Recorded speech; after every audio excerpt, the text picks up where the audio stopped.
मेरा नाम है हरिया, मैं काम करता हूँ बहुत बढ़िया, खाता हूँ खाना और रोज गाता हूँ गाना। अरे यार, आज तो बहुत देर हो गई। इस खतरनाक जंगल को देखकर तो मेरे हाथ पैर ठंडे हो गए हैं। अगर मैं वक्त पर गांव नहीं पहुंचा तो मालिक बहुत नाराज हो जाएंगे। तभी हरिया को एक आवाज सुनाई देती है। सुनिए हरु जी। अरे, ये आवाज किसने दी? तभी हरिया को सामने कुछ दूर एक औरत खड़ी दिखाई देती है। अरे भाई, ये औरत अकेली इतनी रात को इस जंगल में क्या कर रही है? चलकर पूछना पड़ेगा। फिर हरिया अपनी बैलगाड़ी उस औरत के सामने लाकर रोक देता है और उससे पूछता है। अरे सुनिए, आप इतनी रात को इस खतरनाक जंगल में अकेली क्या कर रही हैं? तभी वो औरत मीठी आवाज में कहती है। अरे हरु जी, आप आ गए। मैं कब से आपका इंतजार कर रही थी।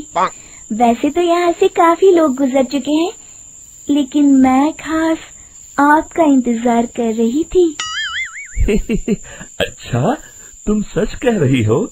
मुझे तो यकीन नहीं हो रहा है। वो क्या है ना, आज तक किसी ने मुझसे इतने प्यार से बात नहीं की। हाँ हाँ हरु जी, मैं सच कह रही हूँ। अब देर मत करिए और जल्दी से मुझे मेरे घर तक छोड़ दीजिए। हाँ हाँ, कौन सी बड़ी बात है, अभी छोड़ देता हूँ।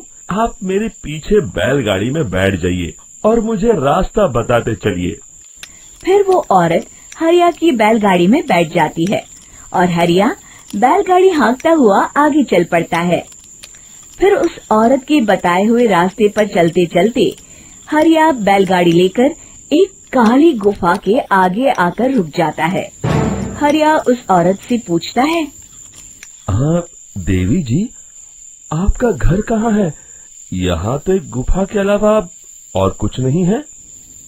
तभी अचानक वो औरत हवा में उड़ने लगती है। देखते ही देखते उसका सुंदर रूप एक डरावनी चुड़ैल में बदल जाता है और वो जोर जोर से हंसती है। अरे तू तो एक नंबर का बेवकूफ निकला। तू तो बड़ी आसानी से मेरी बातों में आ गया। अरे मर गया रे, ये तो एक चुड़ैल है। हे भगवान बचा ले, ये तो बड़ी डरावनी दिखाई दे रही है।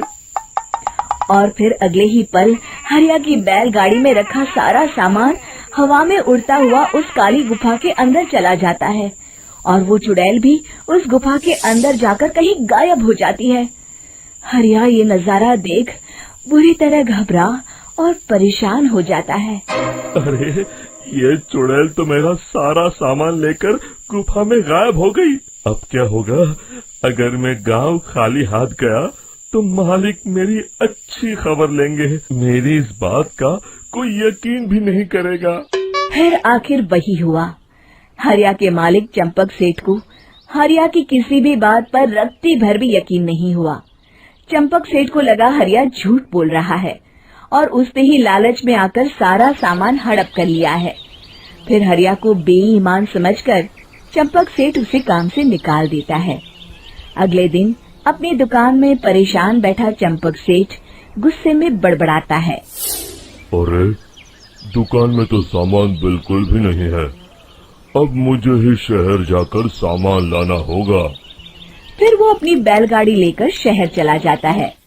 शहर से सामान लेकर जब चंपक सेठ वापस गांव लौट रहा होता है, तभी उसे एक आवाज सुनाई देती है। चंपक जी, ओ चंपक जी। अरे, ये तो कोई मेरा नाम लेकर मुझे पुकार रहा है। फिर उस रास्ते में वही औरत खड़ी दिखाई देती है।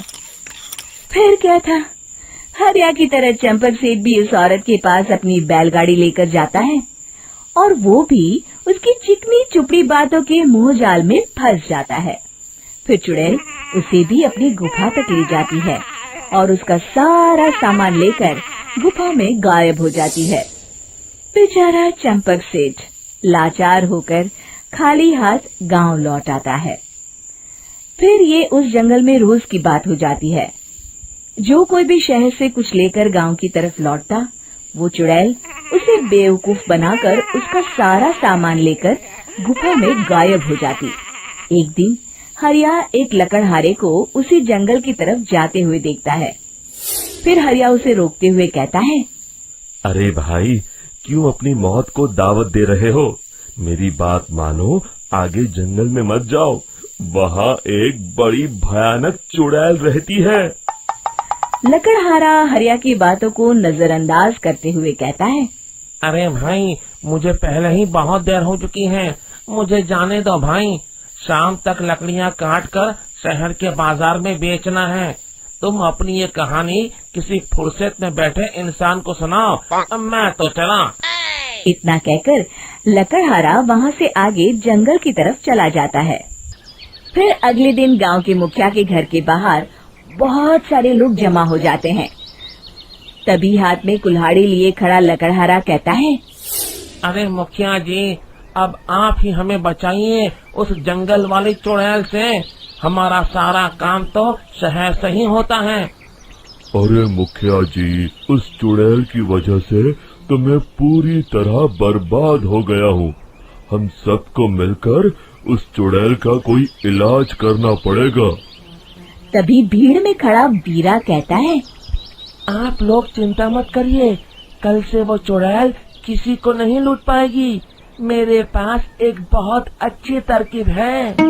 तभी चंपक सेठ उसका मजाक उड़ाते हुए कहता है, अरे तेरा नाम वीरा है तो क्या हुआ?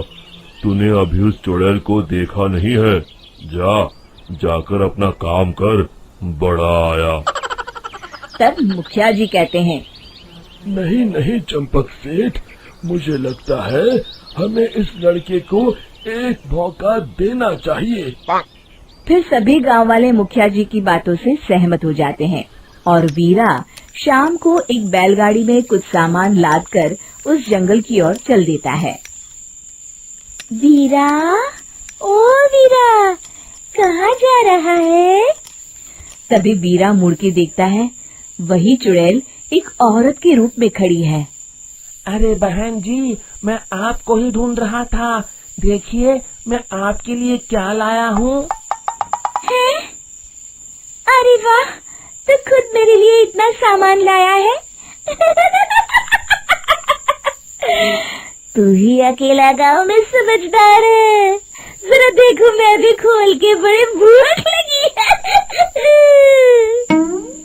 जैसे ही चुड़ैल उस सामान पर से कपड़ा हटाती है, एक भगवान शिव की तेज रोशनी उसके अंदर मूर्ति से निकलती है और चुड़ैल अपने असली रूप में आकर जलने लगती है। अरे मैं जल रही हूँ, बचाओ! बचाओ! ओम नमः शिवाय, मर गई मैं! देखते ही देखते वो चुड़ैल राख के साथ उड़ जाती है और सभी गांव वाले भी वहां आ जाते हैं। शिक्षा बुराई पे सदा अच्छाई की ही जीत होती है।